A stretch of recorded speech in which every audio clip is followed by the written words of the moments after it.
লোহিত সাগরের উত্তাল ঢেউয়ের মতো রাজনীতির ময়দানেও বইছে উত্তেজনার ঝড়। ইয়েমেনের মাটি থেকে হঠাৎ গর্জে উঠল দেশটির সশস্ত্র বাহিনী। আলম খাউমারিবের বুকে আছড়ে পড়ল একের পর এক ব্যালিস্টিক মিসাইল আর ড্রোনের বহর। এই আকস্মিক হামলায় কেঁপে উঠল পুরো অঞ্চল। টার্গেট ছিল সৌদি অফিসারদের গোপন আস্তানা, সুসজ্জিত সেনা সমাবেশ আর যুদ্ধের জন্য জমিয়ে রাখা অস্ত্রাগার। মুহূর্তের মধ্যে বিস্ফোরণের আগুনে আলোকিত হয়ে ওঠে চারপাশ, যা দেখে রীতিমতো থমকে যায় রিয়াদ ও তাদের মিত্ররা। ইয়েমেনি সামরিক সূত্র দাবি করেছে এই ঝটিকা অভিযানে বহু সৌদি নাগরিক সহ শত্রু সেনারা হতাহত হয়েছে।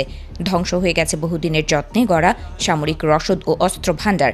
ইয়েমেনের ওপর দীর্ঘ 12 বছর ধরে চলা অন্যায় অবরোধ এবং নতুন করে সৌদি সামরিক প্ররোচনার জবাব দিতেই এই রক্তক্ষয়ী অপারেশন চালানো হয়েছে বলে স্পষ্ট জানিয়ে দেওয়া হয়। দিনের আলো ফোটার আগেই অবশ্য আরও বড় এক বার্তা দিয়েছিল ইয়েমেনি বাহিনী।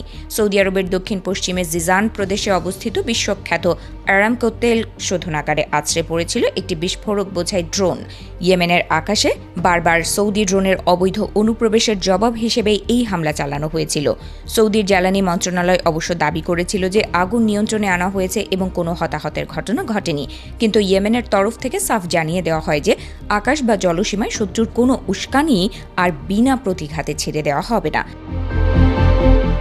ইয়েমেনি সশস্ত্র বাহিনী মুখপাত্র ব্রিগেডিয়ার জেনারেল ইয়াহিয়া সারি ঘোষণা করেন তাদের নতুন নীতি: অবরোধের বদলে অবরোধ এবং উত্তেজনার বিপরীতে উত্তেজনা।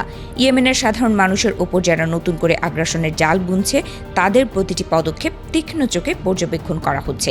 এই পাল্টাপাল্টি হামলায় আরব উপদ্বীপে শান্তি প্রতিষ্ঠার সমস্ত আশার আলো যেন নিমেষেই ম্লান হয়ে গেছে। ইয়েমেন উপকূল থেকে শুরু করে রিয়াদের তেল স্থাপনা, সবখানেই এখন কেবল যুদ্ধের দামামা বাজছে।